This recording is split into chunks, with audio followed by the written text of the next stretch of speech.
Good morning, everyone. Welcome back to online classes at APPA Public School.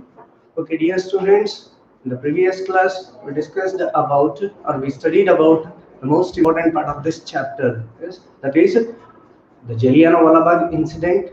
Then we discussed about how the movement stand in different places, and as well as we discussed about why the non-cooperation movement. Yes, okay.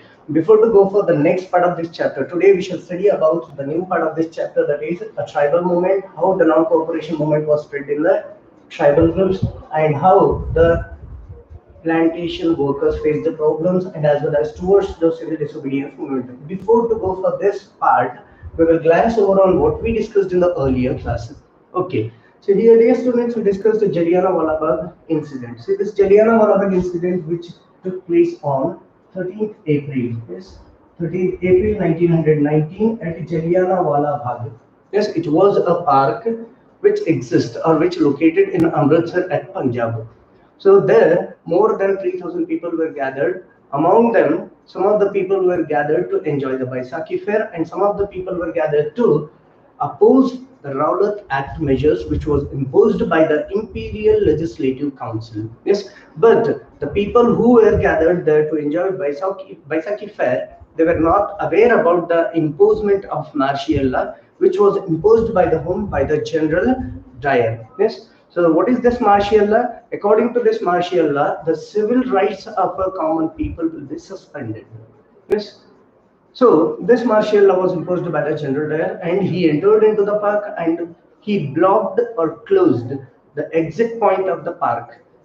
And that park had only one gate, entrance and exit. So he closed it and he ordered the British policemen to fire on the gathered people. The policemen began to fire on those people.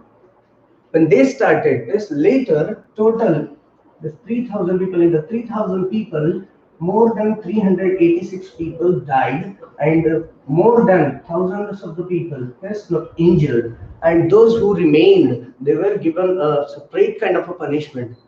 Means they were asked to crawl on their elbows, and some of them, some of the people got a punishment in such a way it was very harsh.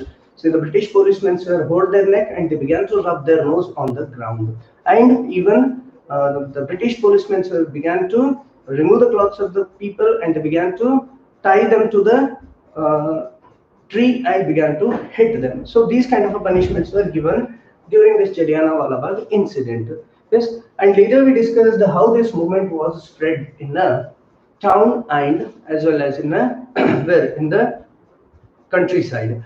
But before that, Khilafat issue. Yes, see, Khilafat issue. Mahatma Gandhi ji thought that after this Jallianwala Bagh massacre, Mahatma Gandhi ji thought that or decided to launch a worldwide movement or a big movement in India. But he was sure that such a movement could not be organized because without bringing Hindus and Muslims together, yes, without bringing whom? Hindus and Muslims together, it was not possible. So that reason Mahatma Gandhi ji in a one way thought that by taking the issue of Khilafat, yes, he took up the Khilafat issue. And here the Khilafat committee was formed in the year of 1919 March at Bombay. But present date is known as a Mumbai. Yes. So it was formed on 1919 March at Bombay under the leadership of Ali brothers. Under the leadership of Ali brothers. So Ali brothers began to support the Gandhiji. Yes. Through this, Gandhiji also convinced through the Kolkata Congress session, which was held in the year of 1920. Through this Congress session, Gandhiji urged the leaders to cooperate the non-cooperation movement. So even we can say that this Khilafat issue become a base for the non-cooperation movement.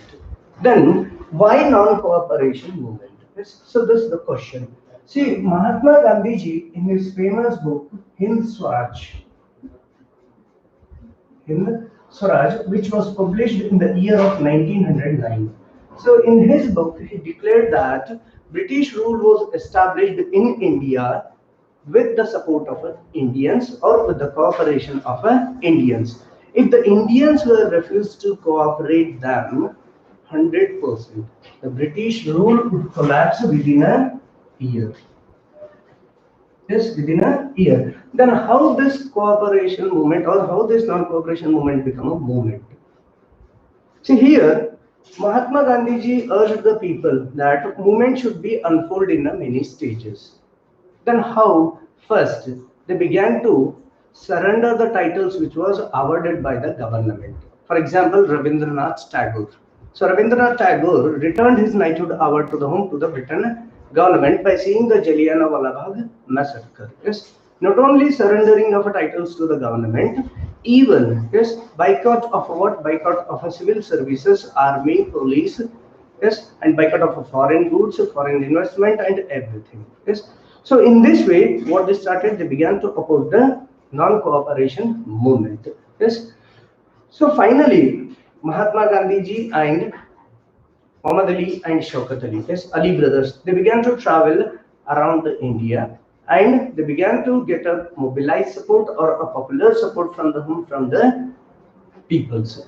So in this way, they started Khilafat issue and as well as non-cooperation movement in the month of January 1921. They started this movement. So initially, how this movement started in town and how it started later in a countryside. See, first, initially, yes, in city, the different kind of a social groups began to participate in this non-cooperation movement. Different social groups also participated in this non-cooperation movement. And not only this, even everyone had only one intention in their mind, that is Swaraj, means freedom. They were asking only freedom. See how it started spreading in town. See, first here, thousands of the students from the government-controlled schools and colleges, yes. Thousands of the students from government-controlled schools and colleges, they began to left, or they began to leave the schools and colleges. Not only the students, even the teachers, lawyers, doctors, yes, they began to give up their profession and began to cooperate the non-cooperation movement. Yes, and only one party, that is Justice Party, yes, in Madras, Justice Party, that is non-Brahmins Party. So where they did not support this non-cooperation movement because they thought that entering into a council of election is a kind of gaining a power. So that reason they did not support this non-cooperation movement. So anyhow it started and finally it got slowed down the non-cooperation movement in town. Then how it began to spread in countryside. So in Awadh, yes, in Awadh, this non-cooperation movement was led under the leadership of Baba Ramachandra. So this Baba Ramachandra, he was a sannyasi. Yes, he was a sannyasi and indentured labor at Fiji. Who? Baba Ramachandra. Yes. See here, the peasants began to oppose because of two reasons. One is oppose of a talukdars and landlords. Second is eradication of a Bega system. Yes. So finally they succeeded. Then how it was spread in tribal groups. See here, peoples, they began to, yes, the tribal peasants began to interpret the message of Mahatma Gandhi ji and the Swaraj in another way. Another way means how? See here, the tribal people, they thought that, or they felt that, yes, they thought that Gandhiji had declared no taxes were to be paid and land was to be redistributed among the people. They felt in that, in their mind. But when they kept in their mind, during this time, the British government introduced various forest laws. They introduced various forest laws which restricted the peasants to enter into the forest. See, the strict forest laws made the people very angry, means hilly people. Yes, so that reason, in in the Gudem Hills of Andhra Pradesh, in the Gudem Hills, in the Gudem Hills of Andhra Pradesh, in the Gudem Hills of Andhra Pradesh, a militant of guerrilla war. Yes, a militant of guerrilla war movement spread out under the leadership of Alluri Sitarama Raju. Alluri Sitarama Raju. Yes, under the leadership of Alluri Sitarama Raju, because the people felt that, or the people believed that Alluri Sitarama Raju, he was known by the magical solutions. And even the people of this tribal group, they believed that he was a god. Yes. So he started militant guerrilla warfare or the guerrilla movement under the leadership of Alluri Sitarama Raju. And see here, Alluri Sitarama Raju, he was inspired by the Mahatma Gandhiji's non-cooperation movement. Yes, and he was inspired by the non-cooperation movement, and he spoke about, or he talked about, the greatness of Mahatma Gandhiji. Greatness of whom? Greatness of Mahatma Gandhiji, and persuaded the people, or convinced the people. Yes, persuaded the people or convinced the people that you wear khadi. Yes, wear khadi and give up the drinking, means give up the liquors or alcohol. So he convinced to the whom? To the peoples. And even Alluri Sitarama Raju believed that India could be liberated only through using a force method, but not through the non-violence method. Yes, so that reason, under the leadership of Alluri Sitarama Raju, the Gudem rebels, they began to attack on the British police stations. They began to attack on the British police station, and in that attempt they tried to kill the British officials, and they carried through the guerrilla warfare movement. Yes, but they were failed to kill the British officials. In that guerrilla warfare movement, Alluri Sitarama Raju, he was captured by the Britishers, and he was executed in the year of 1924, and later Sitarama Raju became a folk hero of the tribal group. Yes.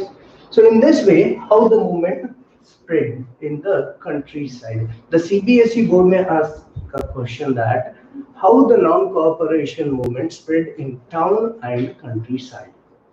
They may ask it for 5 marks, or else they may ask it for 3 marks. Yes, but not for 1 mark. Okay. So this is how the movement spread. Next part, Swaraj in plantation. So this is most important. See, for plantation workers in Assam, freedom means that, or freedom means the right to move freely in and out areas confined by Inland Immigration Act. So this act is the most important. Please try to keep in your mind. Here, in a plantation, yes, in a plantation, or for plantation workers in Assam, freedom means that to move freely in and out in areas confined by the Inland Immigration Act of 1859. Yes. According to this act, or under this act, no plantation worker leave the tea garden without permission. And sometimes they may give a permission, or rarely they may give a permission. Yes. So this kind of restriction was imposed on the plantation workers in Assam. See, when these Assam workers heard about non-cooperation movement, which was led by Mahatma Gandhiji and others, yes. So when they heard about this non-cooperation movement, they left the plantation and began to head it at a home. Means they began to live at a home, because to support this non-cooperation movement. Then after, when they start, or when they decided to start to launch or to join this non-cooperation movement, these plantation workers were caught by the whom? By the British police.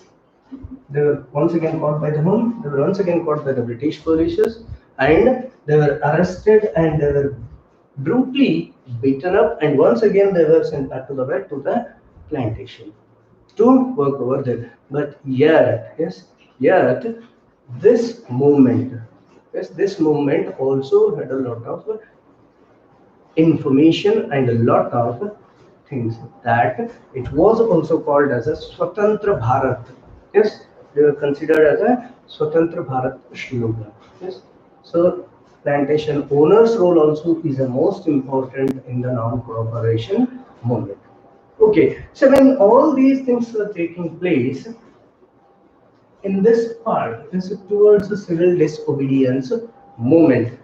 See here, Mahatma Gandhi ji, yes, Mahatma Gandhi ji in February 1922 decided to withdraw the non-cooperation movement.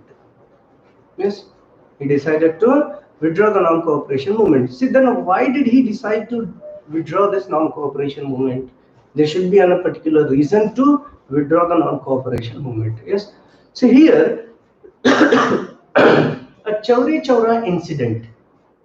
Yes, a Chauri Chaura incident which took place at Gorakhpur district in Uttar Pradesh. See here in Gorakhpur district at Chauri Chaura, a peaceful procession was going in Bazaar. A peaceful strike also we can call. Yes, a peaceful procession was going in Bazaar. Yes, when on 4th February 1922. Yes, a peaceful procession was going. Then British officers ordered the policemen to fire on the peaceful procession. Yes. Then the British police, they fired on those peaceful procession peoples. Then this peaceful procession later turned into an violent mode. When it was turned into a violent mode, these procession peoples, they set a fire. Yes, they set a fire to the police station. They set up a fire to the police station. As a result, nearly 22 to 23 policemen were died.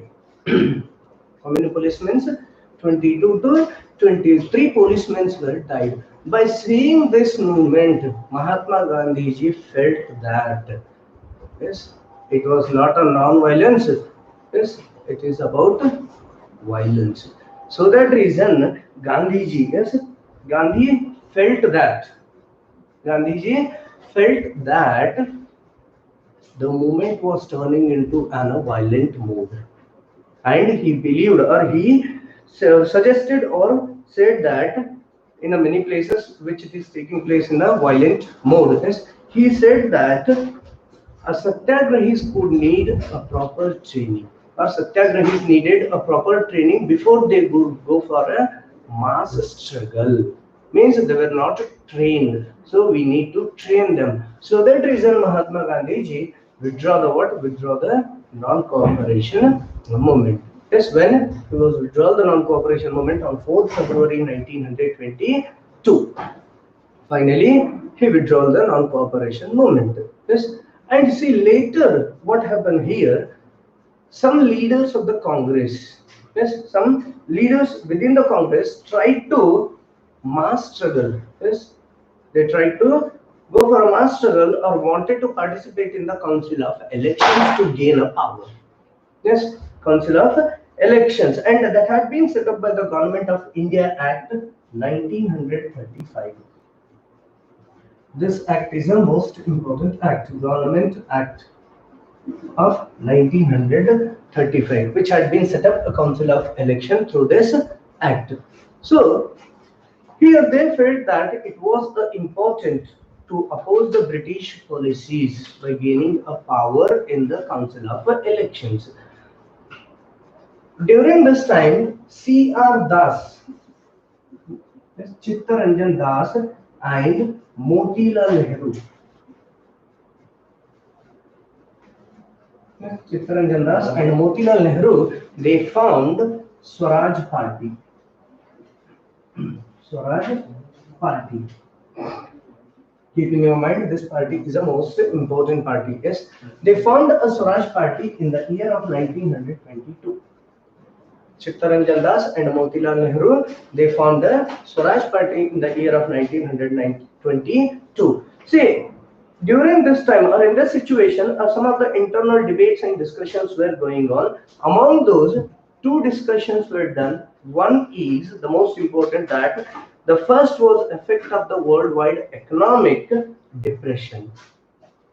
1920, yes, 1914 to 18. It was a great effect of our Indian economies. Second effect, the second was agricultural prices, which began to fall. Which began to what? Which began to fall from 1926.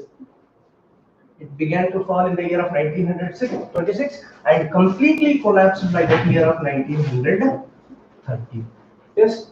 See, when the agricultural, yes, goods fall down, means prices fall down, then people began to face a problem, especially peasants. See, as the demand for agricultural goods fell down, then peasants were faced a difficult to sell their goods and pay the tax to the government. If they sell the goods, then only possible to pay the tax. If they did not sell the goods, then it's not possible for them to pay the tax to the government. Then they were facing problems. Under these circumstances, the Britain government, yes, made a one more plan, that they sent a Simon Commission, or a Simon Commission was formed under John Simon. Yes, under John Simon. The main objective of this commission was to check. Yes, the main commission of the Simon Commission. Yes, the main objective of the Simon Commission was to review the functioning of the constitutional system in India and suggest changes. Yes. See, when the Simon Commission arrived to India in the year of 1928, yes, the commission was formed in the year of 1927, but this commission arrived to India in the year of 1928. If the CBSE board asks question when it was formed, then you have to write 1927. When it comes to India, 1928. Yes. So when they formed the Simon Commission, all the Indians began to oppose the Simon Commission by raising a slogan called "Go Back, Simon." Simon, go back. Why? Because there were no any Indians in this Simon Commission. Then all the members belongs to whom? Belongs to only Britishers. What was the main objective? The CBSE board may ask the question, what was the main objective of Simon Commission? Its main objective is to review the functioning of constitutional system of India, or to suggest change. They may ask in this way also. Yes. So finally, Simon Commission opposed by the whom? Opposed by the Indians. So in that Simon Commission, yes, one of the Indian freedom fighters who died in the year of 1928. Yes. So this is about a Simon Commission. And next part of this chapter is demand of Purna Swarajya. Then the most important part, beginning of the civil disobedience movement. Why the Mahatma Gandhi started civil disobedience movement and how he started the civil disobedience movement will continue in the next class. I hope everyone understood. If you have any doubts, we will clarify your doubts in the doubt clarification session. Okay, thank you. Have a nice day.